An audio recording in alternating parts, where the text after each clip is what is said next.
محمدا رسول الله. بسم الله الرحمن الرحيم. السلام عليكم ورحمة الله وبركاته. الحمد لله والصلاة والسلام على رسول الله نبينا وسيدنا محمد بن عبد الله وعلى آله وصحبه ومن والاه وبعد. Saudara-saudariku, semoga video ini menemui kita semua dimanapun kita berada, dalam keadaan baik, dalam keadaan sehat, dalam keadaan diberi petunjuk oleh Allah Subhanahu wa Ta'ala untuk mendata dan menjalani seluruh aktivitas kita sehingga bernilai mulia dan berpeluang mendapati ridha dan cinta Allah Subhanahu wa Ta'ala. Teman-teman dimanapun berada, satu kali ada kisah yang cukup viral diutarakan dalam periode berkehidupan Nabi Sallallahu Alaihi Wasallam di Al-Madinah Al-Munawwarah. Saat beliau satu kali keluar dari kediaman menuju masjid dan terlihat rona wajah beliau tidak biasa. Ada kondisi yang menjadi catatan di antara sejarawan bahwa ada sosok tertentu di kalangan masyarakat pada saat itu yang gemar sekali membuat satu framing untuk mewujudkan satu konten yang tentunya diharapkan bisa diupload ke lingkungan masyarakat sehingga bisa ramai penyimaknya, ramai diskusinya, dan menyebar kontroversinya. Dalam suasana itu, terlihatlah keadaan Nabi yang tadi ditampilkan, sehingga sosok ini merasa bahwa ini peluang untuk membuat satu framing, membuat satu konten yang baru, dan mengemas itu menjadi sebuah informasi, sebuah kontroversi, sehingga terkesan ramai di masyarakat. Entah tujuan apa yang diharapkan, tentu itu kembali kepada niat yang bersangkutan. Secara singkat, ia merasa bahagia dengan keadaan Nabi yang tengah dialami, dan dengan itu ia membawa pasir, ia kemudian seakan lempar-lemparkan seperti ini dengan kedua tangannya. Lalu ia mulai menyebarkan berita dengan framing yang dimaksudkan dan mengatakan Muhammad SAW telah menceraikan istri-istrinya. Muhammad SAW telah menceraikan istri-istrinya. Dan ini seketika cepat menyebar. Lalu tertangkaplah suasana itu oleh sahabat mulia Umar bin Khattab radhiyallahu taala anhu. Umar yang menyadari framing yang jahat ini, konten yang tidak baik ini, lantas segera meluruskan dengan suara yang sangat tegas, menggelegar. Beliau sampaikan bahwa Nabi Muhammad SAW tidak menceraikan istri-istrinya. Tidak benar. Muhammad SAW tidak menceraikan istri-istrinya. Tidak benar. Rasulullah SAW tidak menceraikan istri-istrinya. Atau kama qala Umar bin Khattab radhiyallahu taala anhu. Dalam suasana itulah kemudian Allah Subhanahu wa Ta'ala menurunkan satu ayat yang sangat penting. Dan ayat ini kelak terletak di surah keempat An-Nisa di ayat ke-83. Ketika Allah Subhanahu wa Ta'ala berfirman, "Wa idza ja'ahum amrun minal amni awil khaufi adza'u bih walau radduhu ila rasuli wa ila ulil amri minhum la'alimahu alladhina yastanbituna minhum walaula fadlullahi wa rahmatuhu lattaba'tumus syaitan illa qalila." Teman-teman, Allah Subhanahu wa Ta'ala memberikan satu gambaran yang sangat penting lewat ayat ini dengan mengatakan wa idza ja'ahum amrun minal amni awil khaufi adza'u bih. Ada segelintir masyarakat yang memiliki satu aktivitas yang kontroversial.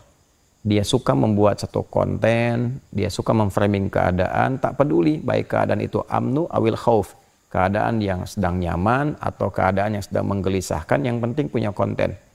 Ya, dan ketika mereka mendapati konten itu, wa idza ja'ahum amrun, ya apabila mereka mendapati peluang itu minal amni awil khauf, baik itu keadaan yang tenang-tenang saja atau sedang menggelisahkan, adza'u bih, mereka segera memframing itu untuk di broadcast.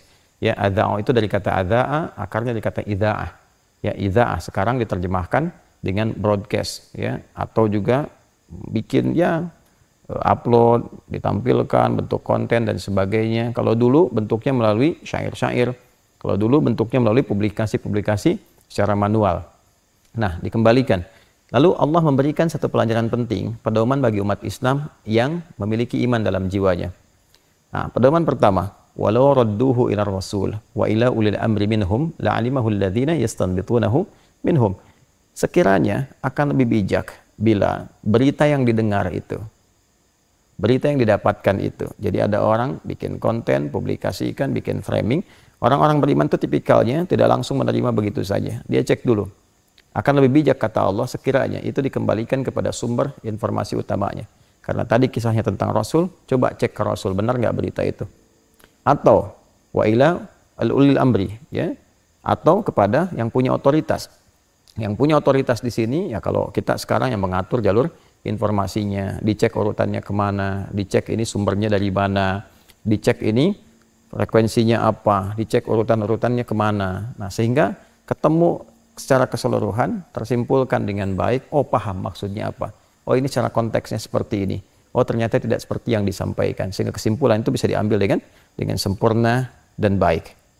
Nah, di bagian terakhir, ini ada sesuatu yang sangat penting untuk kita garis bawahi ketika Allah mengatakan walaula fadlullahi wa rahmatuh lattaba'tumu syaitana illa qalila. Kalau bukan karena rahmat Allah dan keutamaan yang Allah berikan pada insan yang beriman, tentu provokasi yang ditampilkan oleh orang-orang yang terjebak godaan setan ini, bahkan di situ setan ditempatkan sebagai objek.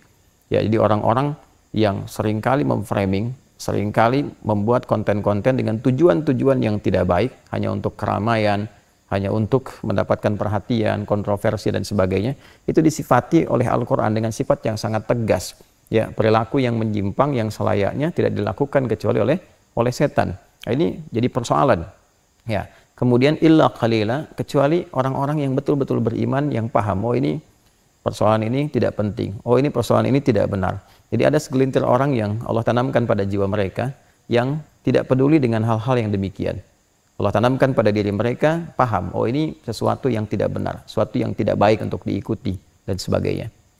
Nah, namun, penting untuk kita ketahui bahwa dalam beberapa kaidah yang mengiringi penafsiran ayat-ayat Al-Quran, ada satu bagian yang sangat penting sekali untuk kita ketahui bersama. Bahwa jika terjadi satu peristiwa, tidak disebutkan siapa namanya, kapan kejadiannya, maka ini berpotensi peristiwa dimaksud akan terjadi lagi di masa depan. Dengan substansi yang serupa, dengan cara yang berbeda. Caranya tidak sama, waktunya tak serupa, tempatnya bisa berbeda, perangkatnya tidak sama, tapi substansinya serupa. Yaitu ada framing yang tidak baik, ditujukan dengan cara yang tidak benar, hanya untuk mendapatkan hal-hal yang kontroversial.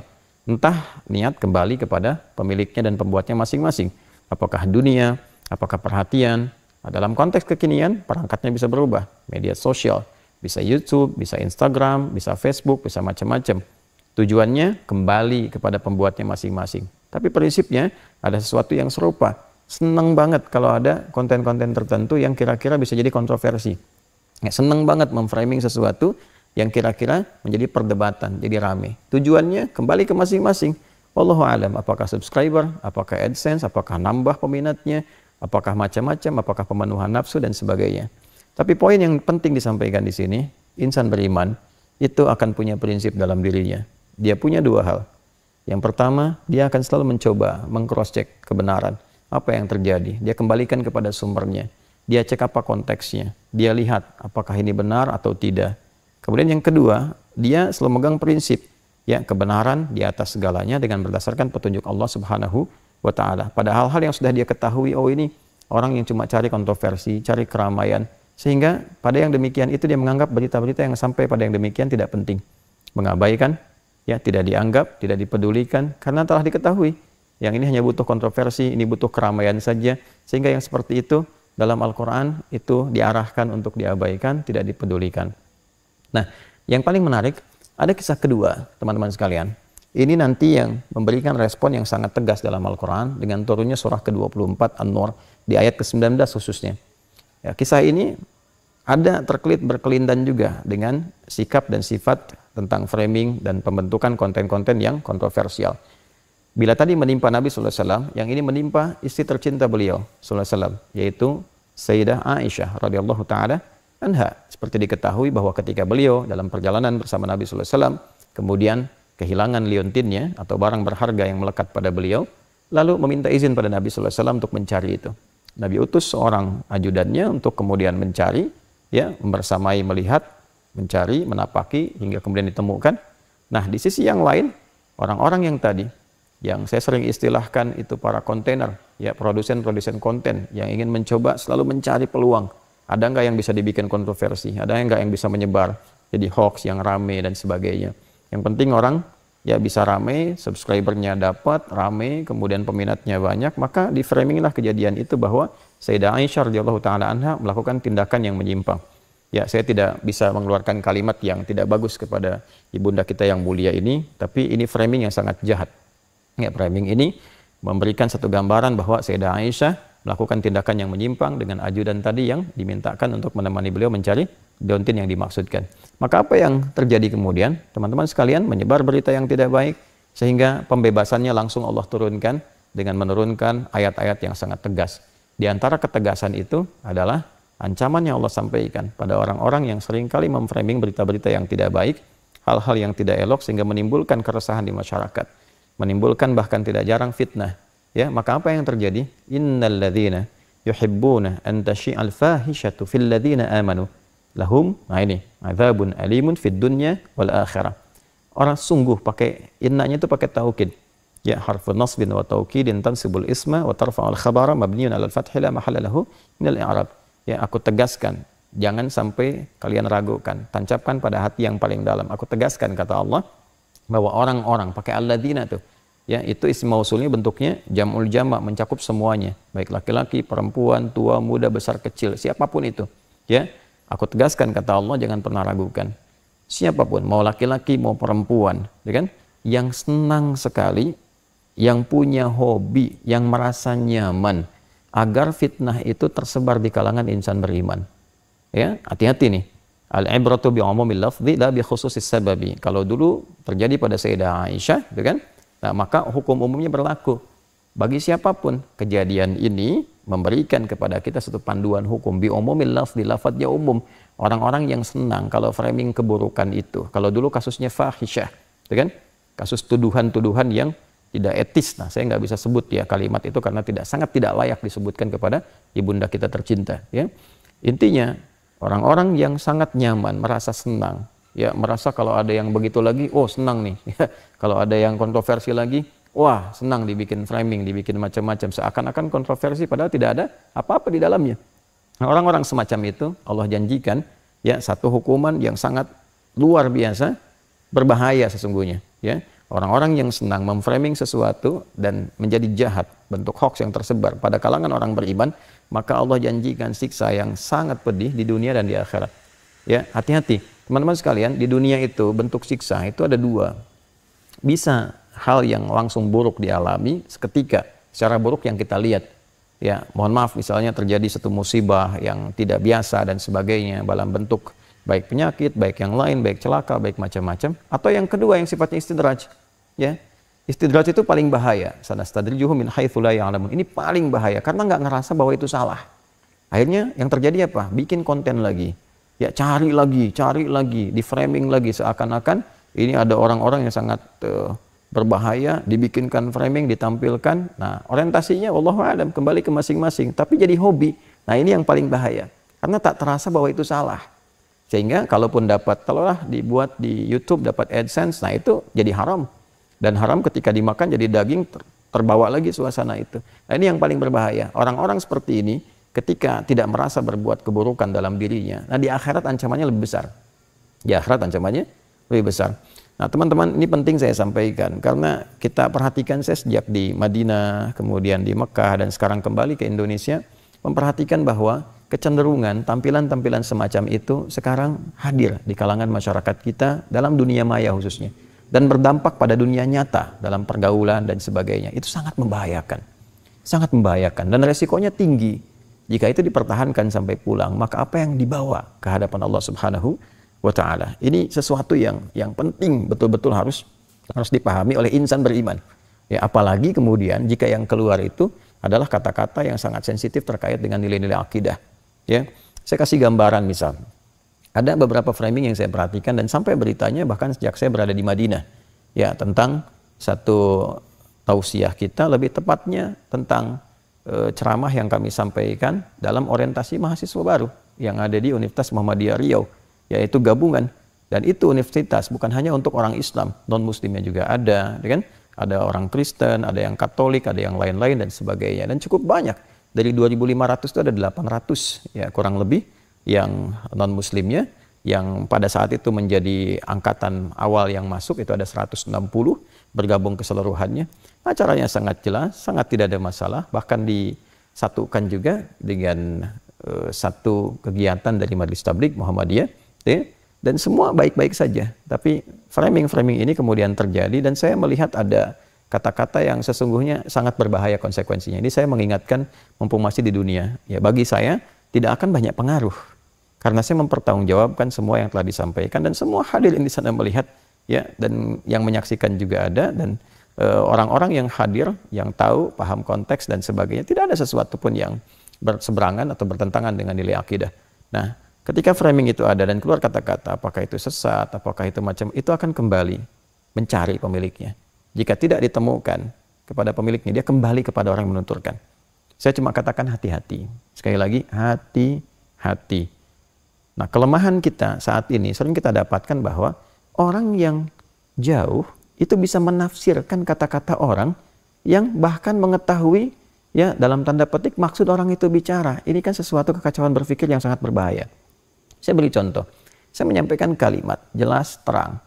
Dan kita seorang ustadz, ya paham Quran, paham hadis, ngerti. Apalagi dalam masalah akidah itu kita sangat ketat, tegas dalam setiap kesempatan. Ya kan? Bijak dalam setiap penyampaian itu yang dipegang. Karena ada data-data historis dan sebagainya mengajarkan kepada kita bersikap. Ya kan? Bagaimana mungkin ada orang yang tidak hadir, hanya memframing situasi dimaksudkan, tiba-tiba bisa menafsirkan dan menghukumi. Dan orang yang tafsirkan itu masih hidup, masih ada. Dia yang tahu maknanya, dia yang paham artinya, tiba-tiba kemudian muncul orang-orang tertentu, memberikan framing, lalu menafsirkan dan menghukumi. Dan menjadi lebih benar dibandingkan penutur itu sendiri. Ini sesuatu yang sangat berbahaya. Nah, jadi saya hanya ingin menyampaikan mesti hati-hati. Karena kita, tanggung jawab kita untuk menyampaikan selesai. Ya, ini bukan dalam konteks klarifikasi, dalam konteks memberikan pengingat bahwa hati-hati. Tanggung jawab kami mengingatkan selesai. Tanggung jawab orang-orang yang berbuat demikian, baik di kasus itu ataupun kasus yang lain. Ya, seringkali juga kita dapati kasus lain. Dan ini ya menariknya, orang-orang yang terlibat di hal-hal demikian seringkali punya pola-pola yang sama dari sejak 2015, 2016 sampai sekarang. Bikin video, framing, rame, nanti dihapus tuh. Kemudian nanti ya seperti itulah. Ya itu bagi kami tidak penting. Ya saya cuma kasihan, khawatir nanti orang-orang seperti itu baik diberlakukan kepada kami pribadi ataupun juga orang-orang lain ya yang banyak terjadi, resikonya tinggi. Hati-hati saudara-saudariku, kita itu ditunggu oleh kematian. Suatu saat kita kembali kepada Allah. Dan yang dihisab itu kita masing-masing. Ya hati-hati, hati-hati. Tilka ummatun qad khalat laha ma kasabat wa lakum ma kasabtum wa la tus'aluna amma kanu ya'malun. Masing-masing itu bertanggung jawab dengan perilakunya. Wala taziru waziratu wizra ukhra. Ya, masing-masing akan menanggung. Nah, jangan sampai saat pulang itu menjadi bermasalah, dan masalahnya menjadi sangat berbahaya, menjadi sangat sensitif karena ada kalimat yang harus mencari pemiliknya. Ketika tidak ditemukan, dia kembali.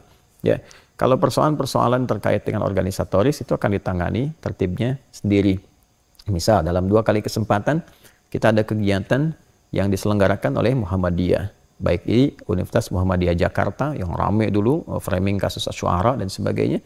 Yang kedua di Umri kemarin yang diramaikan juga, itu biarkan nanti roda organisasi bergerak dengan sendirinya, tertibnya dengan sendirinya, sikapnya dengan sendirinya.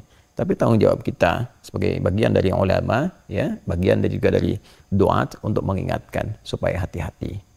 Hati-hati kita dipertanggungjawabkan di hadapan Allah Subhanahu wa ta'ala. Itu poin yang sangat penting untuk disampaikan, untuk diuraikan, sehingga bila perilaku-perilaku itu terjadi di masa depan, potensi-potensi yang ada itu bisa diredam terlebih dahulu. Saya kira itu yang penting untuk diketahui. Semoga Allah mengampuni kita semua, memaafkan kita semua, dan membimbing kita ke jalan-jalan kebaikan. Itu saja. Semoga sekali lagi ini bisa bermanfaat. Semoga Allah memaafkan kita, merahmati kita. Subhanakallahumma rabbana wa bihamdika asyhadu an la ilaha illa anta nastaghfiruka wa natubu ilaik. Alhamdulillahirabbil alamin. Assalamualaikum warahmatullahi wabarakatuh.